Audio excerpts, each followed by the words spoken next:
porque la clínica es muy similar a cualquier neuralgia o cualquier dolor de espalda, por eso es que se diagnostica a veces tarde.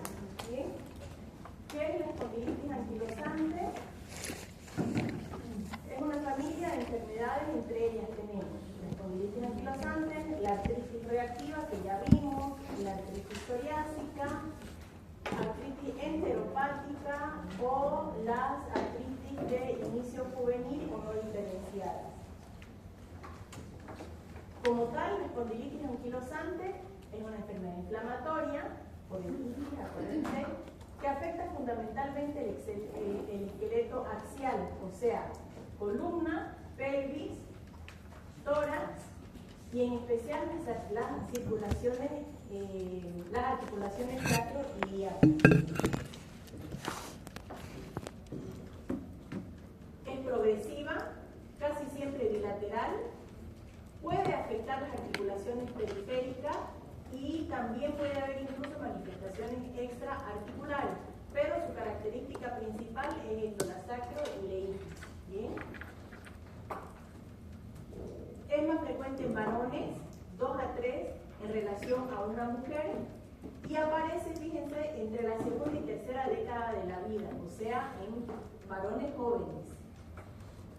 La etiología y patología desconocidas como toda enfermedad autoinmune, pero existe una marcada predisposición al artrotipo HLA-B27 que está más frecuente, o sea, en este tipo de enfermedad, y si lo tenemos positivo hay que estar atentos también a los signos y síntomas de aparición, ¿no? En la anatomía patológica, las alteraciones en realidad son poco específicas. La entesitis es la lesión más característica que se va a encontrar a nivel de los cambios histopatológicos en la anatomía patológica, que se produce por un infiltrado de células inflamatorias en la entesitis que ocasiona la erosión del hueso. Dijimos que entesitis es la inflamación del tendón, de la unión del tendón con el hueso, ¿no? Que ya lo hemos visto en otro tipo de enfermedades anteriormente, que era más frecuente en la articulación del talón, en la unión al calcáneo. Cuando estudien se van a acordar. Pero en muchas de estas patologías hay entesitis, y en 2 de ellas es más frecuente, una de ellas es una espondilitis.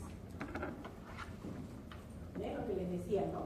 Es la inflamación de la unión del tendón al hueso y que puede lastimar no solamente el tendón, sino también causar erosión a nivel del hueso. Dijimos que la sacroileitis es la articulación más afectada y además puede ser una de las primeras manifestaciones.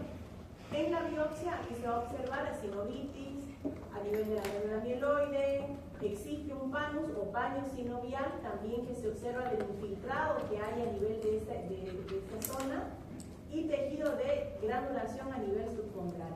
También puede haber edema a nivel de la médula ósea, en la médula roja, entesitis y la diferenciación a nivel articular, ¿no?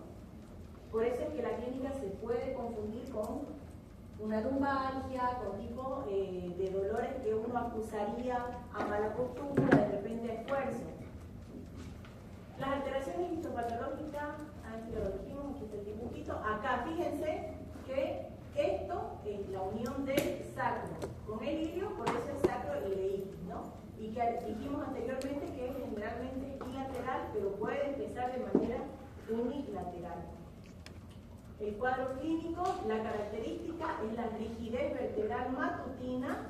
Acuérdense que cuando hablamos de artritis reumatoidea, dijimos que era articulaciones pequeñas, rigidez a nivel de las manos, que puede durar hasta 1 hora.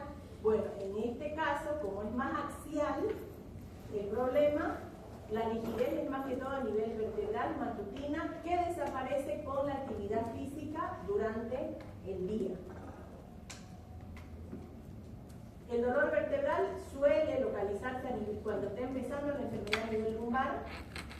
El paciente dice que tiene un dolor lumbar de aparición insidiosa, subaguda, que surge después de largos periodos de reposo, o sea, todo lo contrario a cuando es por algún esfuerzo físico. Más bien el reposo hace doler más que el ejercicio. El paciente se despierta y se ve obligado a continuo cambio de postura o directamente a levantarse de la cama porque realmente le duele en el momento del reposo y no tiene relación con el esfuerzo. Las características de alternancia de periodos de remisión completa o parcial con el dolor, o también hay otros, o sea, hay días que puede doler más, otros que pueden doler menos. Y no tiene relación con el esfuerzo. Por eso es importante, como siempre se dice, la historia clínica. Bien, no un paciente que le dice dolor lumbar y ustedes asumir que es porque hizo esfuerzo sin hacer realmente una buena anamnesis. Este cuadrito es del libro Criterium ASAS para la clasificación de la espondilitis axial, menor de 45 años, dolor de más de 3 meses, porque hemos dicho que es subagudo, que es progresivo. Entonces, dolor de más de 3 meses, menos de 45 años, sacroilitis, vemos las características que tendríamos que encontrar en las imágenes y además algunos otros factores fuera del HLA-B27 positivo que dijimos que era uno de los factores más frecuentes, ¿no? Entonces, el síndrome sacroiliaco constituye una de las clásicas presentaciones. Dolor en cuadrante súpero interno de glúteo que se irradia a la cara posterior del muslo hasta la rodilla, que puede simular una ciática con frecuencia bilateral, y es típico que el dolor salte de una articulación a la otra, que es la sacroilitis basculante, y además que se exacerba después del reposo, en la madrugada. Entonces fíjense cómo la característica es realmente muy similar a la ciática, porque está en la cadera, baja por la parte posterior de la pierna hacia la rodilla. La artritis periférica afecta más de la mitad de los pacientes, suele presentarse en los primeros años de la enfermedad y puede anteceder al dolor vertebral en un periodo extremadamente variable de 1 a 20 años. La flexión periférica generalmente es olivoarticular y de extremidades inferiores. Entonces puede ser que el paciente no empiece con una sacroileitis como tal, sino con un dolor articular que es de miembros inferiores sobre todo y pocas articulaciones, ¿no? Que puede preceder al cuadro de sacroileitis como tal. Y que generalmente ahí es donde la gente se va automedicando, ¿no? Puede haber dolor torácico como consecuencia de las afecciones condrocostales, manubrio external o externoclavicular. Igual, estamos hablando de la parte axial, no de la parte de las articulaciones periféricas, ¿no?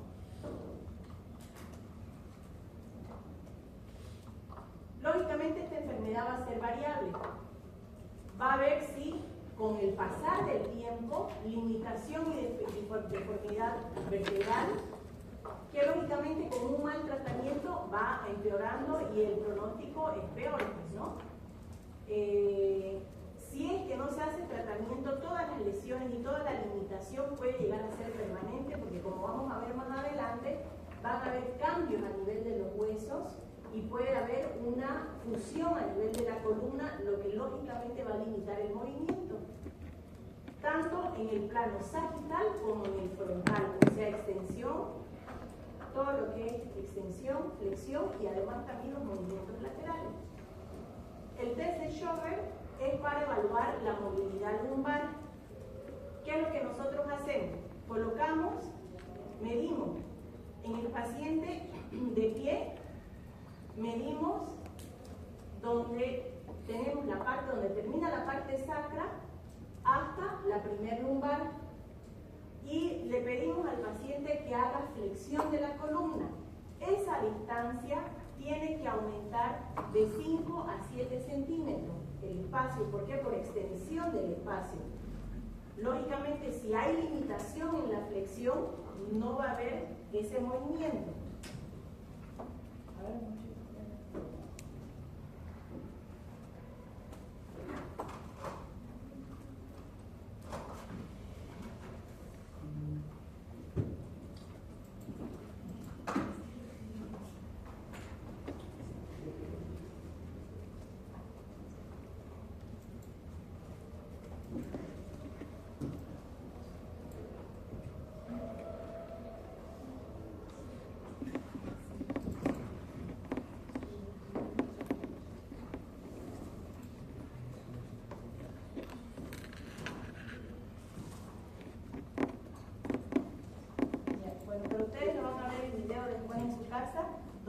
muestra cómo se hace el test. ¿Bien? Y en la práctica ustedes pueden preguntarle para que lo puedan hacer, para aprenderlo. ¿Bien? Que no solamente sirve para esta enfermedad, sino que también sirve para ver la flexibilidad que tiene la columna en los movimientos de flexión. Cuando hay a veces acortamiento isquiotibiales, cuando hay dolor a nivel lumbar. Es un test que se utiliza no solamente para la espondilitis anquilosante.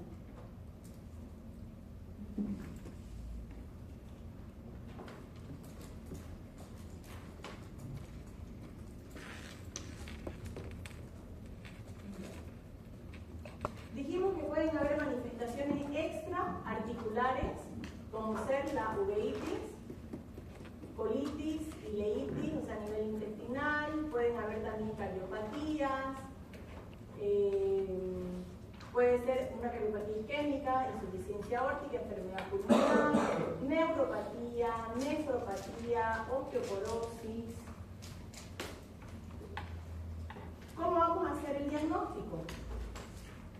Por la clínica, ya dijimos, dolor de espalda más de 3 meses, empeora con el reposo, personas jóvenes, varones sobre todo, y además también las técnicas de imagen. Con los criterios de clasificación de Nueva York modificado es necesario la presencia de síntomas axiales junto a la demostración a nivel radiológica de la sacroileitis.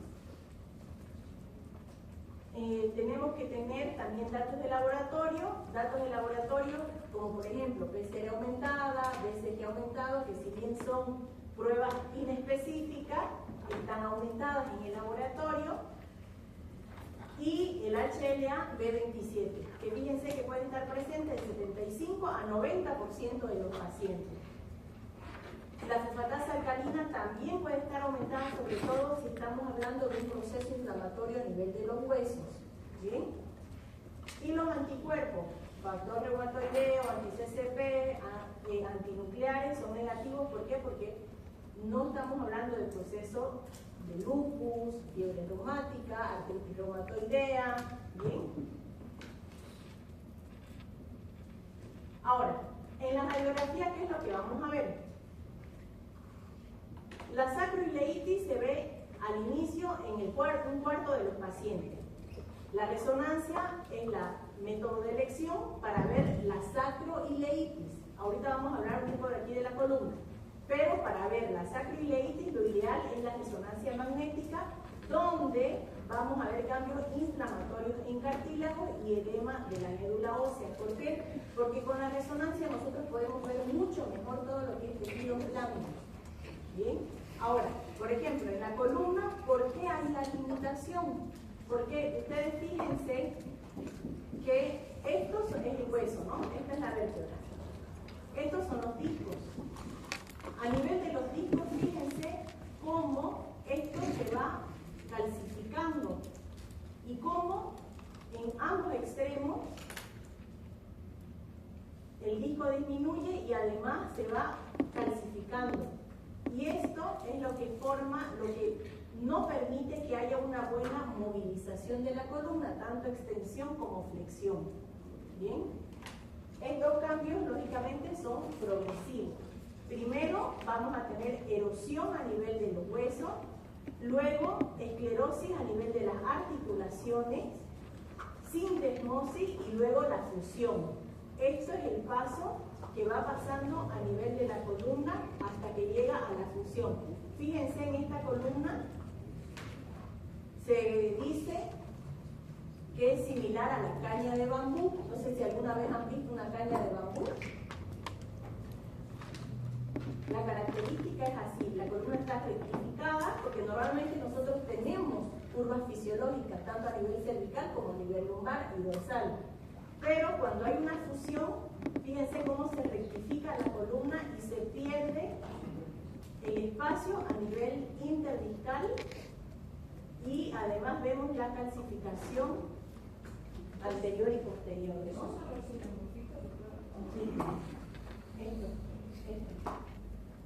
Estos de aquí, fíjense, donde más se ve es en esta zona. Que hay crecimiento del hueso para adelante y además se van uniendo, pero puede haber por ejemplo, cuando hay inestabilidad de la columna, cuando hay escoliosis, cuando hay cifosis, que va creciendo el hueso, que son los famosos picos del órgano, ¿ves? Que le dicen. Pero eso es localizado. Si es que, por ejemplo, si hay escoliosis, donde está la mayor curva, pero en esta enfermedad es en general en toda la columna. Acá fíjense el proceso inflamatorio, como se ve, un cambio de coloración en relación al otro lado. ¿Por qué? Porque aquí tenemos un proceso inflamatorio que está activo. Entonces, por eso es la coloración diferente en esta resonancia. Esto es una resonancia.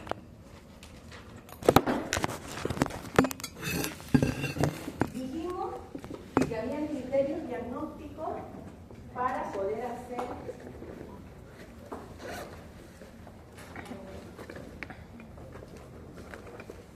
criterios diagnósticos para poder concluir. ¿Cuáles tenían que ser? Dolor lumbar y rigidez, más de 3 meses de duración, que mejora con el ejercicio y más bien empeora con el reposo. Limitación de la movilidad de la columna en ambos planos, frontal y sagital. Para esto es la prueba de Schober. Limitación de la expansión torácica, lógicamente, como digo, según la edad y sexo. Sacroileitis bilateral, grado 2 o 3, o unilateral, que esto se reporta en las imágenes, en los estudios de imagen. Bien, entonces se considera una espondilitis anquilosante si el criterio radiológico se asocia como mínimo a uno de los criterios clínicos. Esto no, uno de ellos. Se considera espondilitis anquilosante probable cuando existen los 3 criterios clínicos sin el criterio radiológico. O sea, aunque no haya en la radiografía, si tiene criterios clínicos, también se considera como una probable espondilitis anquilosante. O bien el criterio radiológico sin signos o síntomas que satisfagan los criterios clínicos. Entonces, la valoración de los cambios radiológicos se realiza en función al grado de borrosidad de los márgenes articulares, que era lo que vimos anteriormente en la imagen, la presencia de esclerosis, o erosión o pinzamiento. Bien, entonces esto se transforma en imagen, no necesitan ustedes, ideal si ustedes pueden reconocer las imágenes, pero si no, bueno, para eso está el especialista, ¿no? Bien, entonces, 5 a 8% de las lumbalgias crónicas vistas en atención primaria son espondilitis anquilosante, o sea, no es también que ustedes van a ver un dolor lumbar y van a empezar a pedir resonancia, HLA-27, 10.500 cosas, pensando que toda lumbalgia es espondilitis anquilosante. Para eso están los criterios clínicos que hablamos anteriormente. Sí tiene que sospecharse en individuos con dolor crónico, de carácter inflamatorio, menores de 40, insidioso, dolor nocturno, mejora con el ejercicio, empeora con el reposo, la rigidez de la columna en la mañana y, lógicamente, si despierta con dolor, porque normalmente cuando uno hace ejercicio descansa y más bien despierta sin dolor. Acá es al revés. Y la zona, ¿no?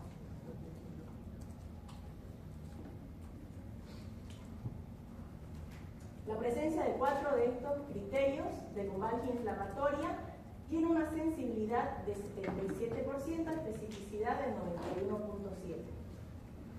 El síndrome sacroiliaco no debe confundirse con una ciática radicular, mientras que una sacroilitis aguda, unilateral y febril obliga a descartar un proceso inflamatorio. ¿Por qué? Porque en estos procesos no hay fiebre. Bien, en una sacroilitis así crónica no hay fiebre. Y además dijimos que la mayoría de las veces es bilateral. Si hablamos de unilateral, fiebre, agudo, descartar infección. Y más si tienen un laboratorio con leucocitosis, riñón de izquierda.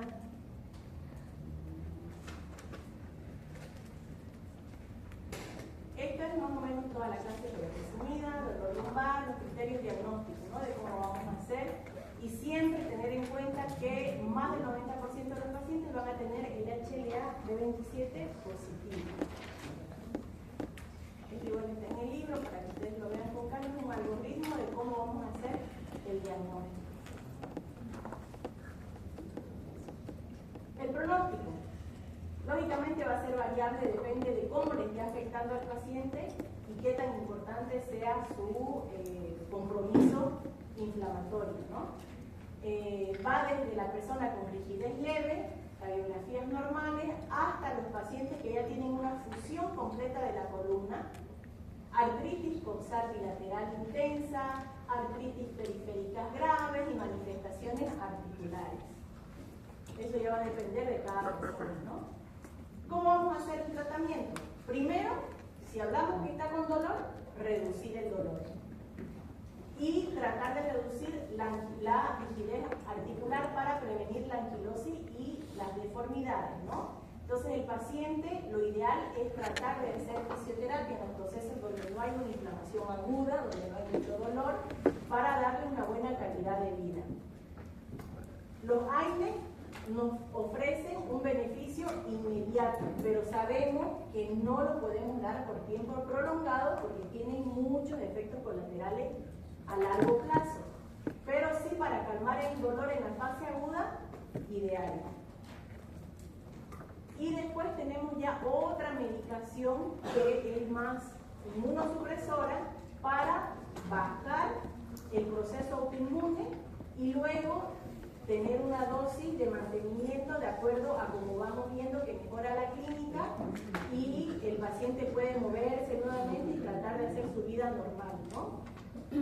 La fisioterapia, lógicamente, hay que individualizar en cada persona. Depende del grado de compromiso que haya a nivel de la columna. Si ya estamos hablando de una fusión, no vamos a exigirle hacer muchos movimientos porque más bien vamos a producir más dolor o incluso ver si no hay mucha osteoporosis también para no producir fracturas patológicas, ¿no? No se aconsejan deportes que no, se aconsejan deportes que no requieran contacto físico. La natación es ideal, ¿bien? La natación es ideal primero porque cuando hay un problema, no solamente en esta enfermedad, en general, cuando hay problemas de contracturas musculares, de debilidad muscular y peor en pacientes que no han hecho ejercicio y tienen sobrepeso, la ventaja del agua es que quita el peso del cuerpo. Uno es más liviano en el agua. Entonces puede hacer mucho más ejercicio sin sobrecargar las articulaciones. Y si el agua es caliente, mejor todavía porque ayuda a relajar la musculatura a la vez que con la resistencia del agua la fortalece. Algunos pacientes pueden beneficiarse con corrección quirúrgica en las deformidades en flexión extrema de la columna o subluxación atlanto-axoidea. Se indica artroplastia cuando el dolor o la limitación de la cadera son manifiestos y no responden a otras terapias. Esto ya en casos avanzados, ¿no? ¿Listo? ¿Preguntas de este tema? Así es. Ya, ahora vamos a hablar de esclerodermia.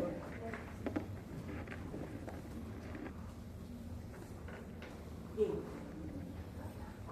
La esclerodermia, las características, piel dura, por eso esclerodermia. Dermia piel, esclero está esclerosada, ¿no? Es una enfermedad crónica, generalizada, caracterizada por depósitos excesivos de componentes de tejido conectivo, expresados de forma de fibrosis cística y alteraciones estructurales del lecho vascular. Genera discapacidad, es sustancialmente mortal y puede afectar cualquier órgano. ¿Bien? No solamente la piel. Por las características que se ven, se llama esclerodermia, pero no afecta solo la piel.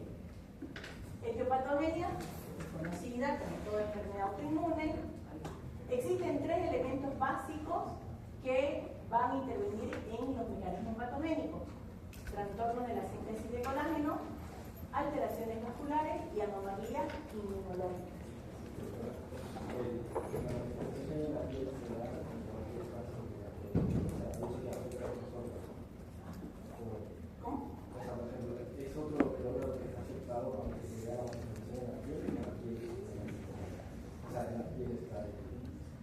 Lo que se ve es la piel, pero sí afecta a los otros órganos también. Siempre se ve la piel, o sea, habría algo que va a ser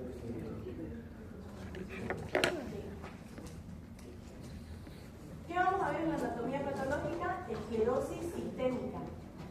Bien, la cutánea es la más llamativa, la de la piel. Histológicamente se caracteriza por presencia de un gran aumento de colágeno tipo 1 y tipo 3, así como glucanos y fibronectina. En más de la mitad de las biopsias cutáneas se va a ver un infiltrado mononuclear, perivascular, intersticial, a expensas sobre todo del linfocito T. Bien. Estas son las características: perivascular, bastante colágeno, fíjense, bastante colágeno, que va reemplazando las células. En la etapa inicial, los infiltrados celulares inflamatorios van a estar compuestos por linfocitos T, linfocitos B, monocitos, macrófagos activados, mastocitos en anatomía patológica, ¿no? La microangiopatía oclusiva no inflamatoria es un hallazgo ya tardío que va a afectar sobre todo corazón, pulmón, riñones y tubo digestivo, que al final esto es lo que termina matando a la persona con esclerodermia. La fibrosis se encuentra en la piel, en los pulmones, a nivel del corazón, a nivel de los intestinos, vainas lebrinosas, fíjense, es en todo el cuerpo, alrededor del músculo estriado y en otros órganos endocrinos. Una enfermedad sistémica, ¿no? La incidencia de 6 a 46 casos nuevos por millón de habitantes, esto más que todo en Estados Unidos, donde hay más estadísticas. La edad media, 40 años. La mayoría de los locus que son parte de la estructura a nivel de genes, de susceptibilidad, son genes participantes en las respuestas inmunitarias innatas y de adaptación, lo que resalta el valor de la autoinmunidad como desencadenante. Estamos hablando de un proceso autoinmunitario, ¿no? Es más frecuente en varones, 4 a 6 en relación a un varón, pero más en mujeres en relación a los varones. No hay preferencia étnica, su distribución es universal y existe susceptibilidad genética 1.6 con un familiar de primer grado. O sea, ¿qué quiere decir? De la mamá a la hija hay mucho más predisposición que en personas que no han tenido ninguna enfermedad. Bien, o sea, 3 veces más frecuente si tenemos un familiar de primer grado de padre a hijo.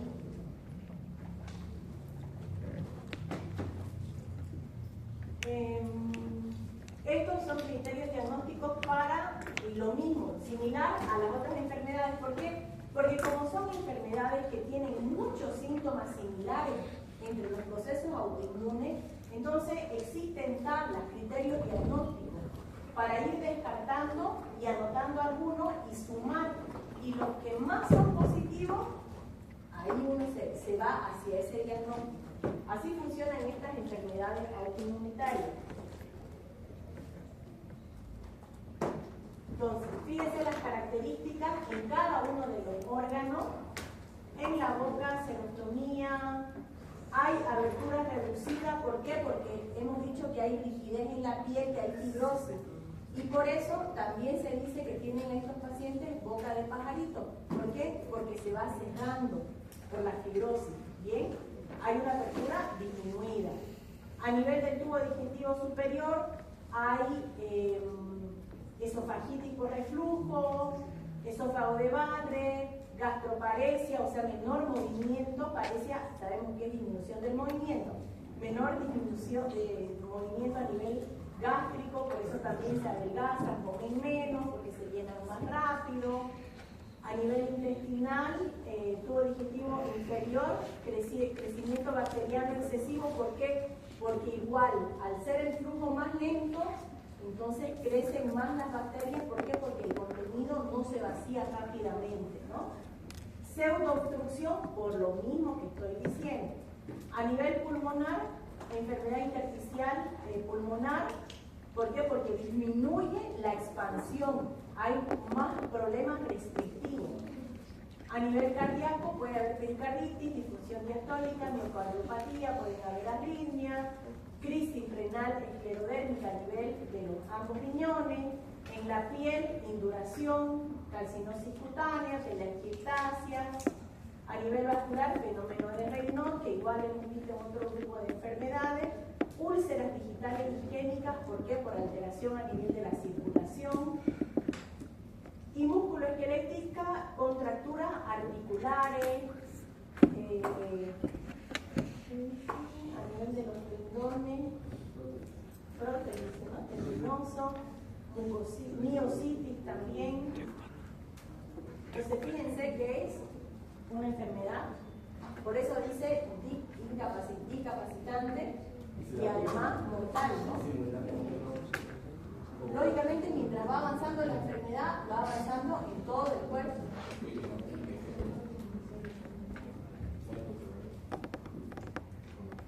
O sea, sí y no, en realidad, no falla la dinámica por el funcionamiento del hígado, sino por problemas más restrictivos. Por ejemplo, una falla cardíaca por una arritmia, pero no una falla hepática donde el paciente tenga transaminación elevada, no tanto en la función interna del órgano, sino más por restricción, más por alteración mecánica que por el funcionamiento en sí. Lógicamente, si hace crisis renales, ahí sí puede ser una falla renal, ¿no? Por los depósitos de fibrosis y de colágeno. Ya, 3 procesos fisiopatológicos cardinales van a explicar las manifestaciones diversas del esclerodermia. Estos 3, esto es pregunta de examen por si acaso. Microangiopatía difusa, inflamación y autoinmunidad y fibrosis visceral y vascular de múltiples órganos. O sea, básicamente esto es lo que la característica de la esclerodermia, ¿no? El tipo de esclerosis, este cuadrito es para que lo lean. Fíjense que aquí la crisis renal es muy rara, pero es fulminante, ¿no? Porque ahí sí afecta todo lo que es la parte funcional del organismo. Entonces, lo que acabamos de decir, ¿no? La esclerosis tenemos microangiopatías vasculares, problema autoinmunitario y fibrosis a nivel de todo el cuerpo. Con cierta frecuencia, el comienzo es insidioso, o sea, no es agudo. Puede manifestarse como dolor. Lo habitual es que esto vaya durante el fenómeno de Raynaud, venga durante varios años.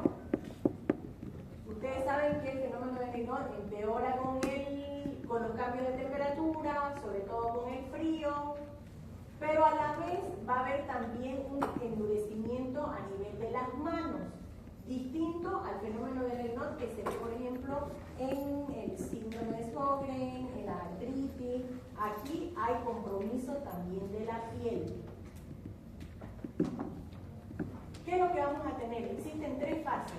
La edematosa, donde principalmente los dedos de la mano adoptan una morfología de salchicha, o sea, porque están los dedos edematizados. Luego viene la fase indurativa, donde la piel ya aparece engrosada y a la vez tirante. Y por último, la fase de atrofia, donde hay adelgazamiento cutáneo, y es aquí donde hay esas manifestaciones de las úlceras a nivel distal, sobre todo, ¿no? En los dedos. En la mayoría de los casos, cuando el enfermo recibe atención por primera vez, se halla ya en una fase de irritación cutánea. Lastimosamente, se lo hace el diagnóstico a veces tardío, ¿no?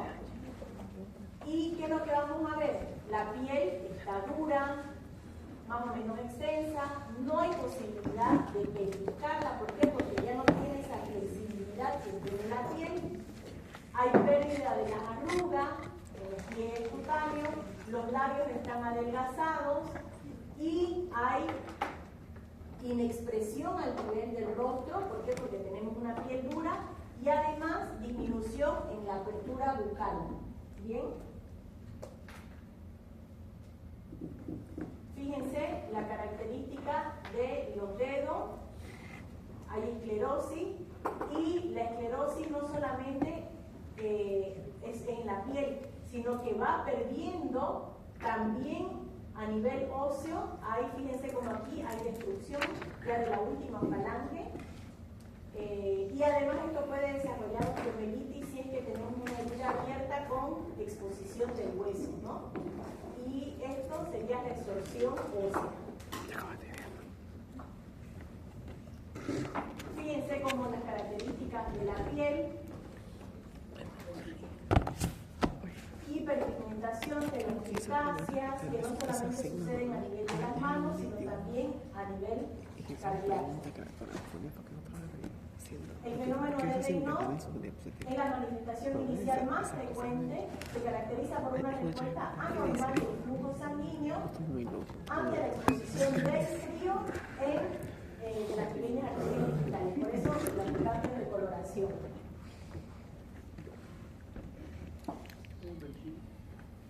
La afección articular puede estar presente al inicio en forma de rigidez, dolor articular y expresarse como una poliartritis, o sea, de varias articulaciones. A nivel gastrointestinal, visceral también tenemos, dependiendo de qué región afecte más frecuente a nivel esofágico. Y lógicamente, si esto va evolucionando sin tratamiento, va a haber limitación a nivel articular y sobre todo en las manos.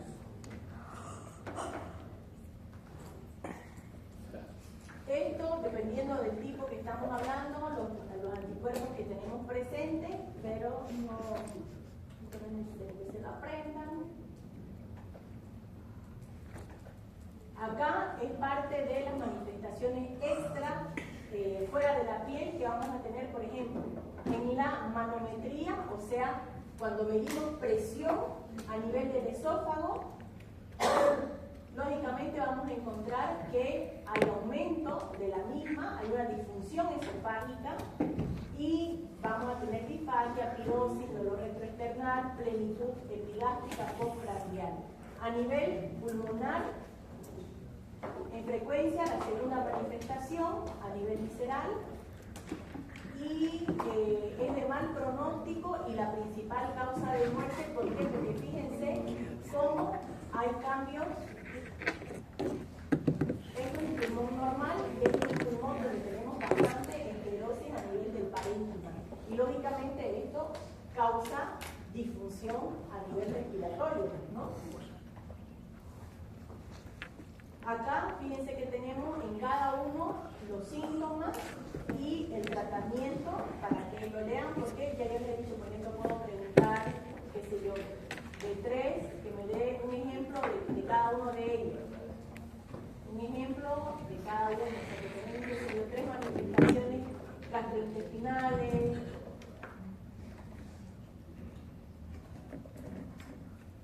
Esta es la misma tablita, pero un poquito más extensa. A nivel del tubo digestivo, atrofia, fibrosis, de la parte muscular, lesiones cerebrovasculares, sobre todo a nivel del esófago. En el caso del colágeno normal del intestino, va a alterar la contractibilidad, por eso es que tenemos la pseudoobstrucción a nivel intestinal o el crecimiento bacteriano excesivo, ¿no? A nivel general, en el laboratorio, BCG aumentada, factor neumatoideo puede estar positivo en un 25% de los casos y los ANA constituyen el dato inmunológico de mayor interés. Acuérdense que, por ejemplo, recién vimos en la espondilitis anquilosante, estos dos no están frecuentes, ¿no? Sino que más bien el HLA de 27. Pronóstico. Cuando la esclerosis sistémica se haya desarrollada, puede objetivarse la presencia de alteraciones como el fenómeno de Raynaud, induración de la cutánea y trastornos esofágicos El diagnóstico no plantea muchas dificultades, ¿por qué? Porque prácticamente ya está comprometido toda esta parte, ya estamos hablando de una enfermedad ya prácticamente avanzada, ¿no? Y el pronóstico lógicamente va a ser variable, dependiendo dónde, en qué órganos estén más afectados. Sin embargo, la mayoría tienen un curso prolongado, no es infrecuente una supervivencia superior a los 20 años después del diagnóstico, pero bueno, 20 años, si te lo diagnosticaron a los 20, a los 40 ya está. El tratamiento, lastimosamente, no hay un tratamiento que frene del todo la enfermedad. Hay tratamientos que nos pueden dar un poco más de tiempo, pero no hay un tratamiento específico que pueda detener la enfermedad o peor aún, prevenir los cambios. Principales claves del tratamiento. Primero, el diagnóstico temprano. Ver qué tanto compromiso visceral hay. Definir la etapa y la actividad de la enfermedad. Ajustar el tratamiento de acuerdo a cada paciente, o sea, es individualizado. Valorar la respuesta terapéutica y ajustar el tratamiento, o sea que tiene que ser vigilancia progresiva, seguida. No es nomás dar un tratamiento y decir, venga, de aquí a 2 años, sino que hay que hacer un control para ver la respuesta terapéutica, o sea, si está yendo bien el tratamiento o si hay que ir modificando no solamente dosis, sino también medicamentos, ¿no? Entre las medidas generales, bueno, hay muchos tratamientos que se han ido dando y, lógicamente, como dijimos, es individualizado hasta tratar de controlar la enfermedad. La ciclofosfamida es el que más se está utilizando.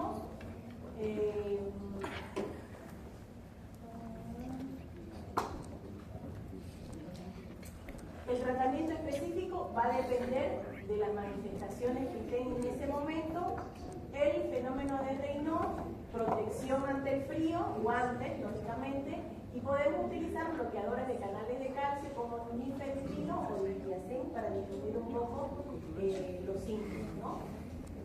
Cremas hidratantes es súper importante porque estamos hablando de lesiones de la piel dura, la piel seca, que pueden haber lesiones, ulceraciones por esa falta de rigidez de la piel.